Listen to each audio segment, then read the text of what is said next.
Here in Mumbai, you can see tall buildings with big apartments on one side and a sprawling slum like Dharavi just next to it where people live cheek by jowl. Economic inequality is perhaps most strikingly visible in India's financial capital. But in recent months, what has become the biggest worry for people living here is earning enough to buy food for their families.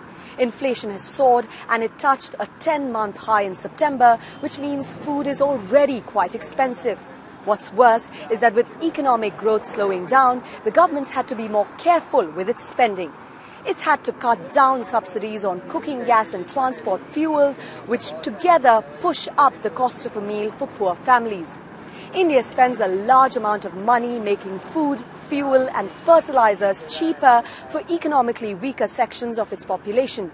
But much of that doesn't reach the people it's targeted at because of inefficiency and corruption. And if economic pressures were to force the government to further reduce these subsidies, it would only mean more difficult times for India's poor.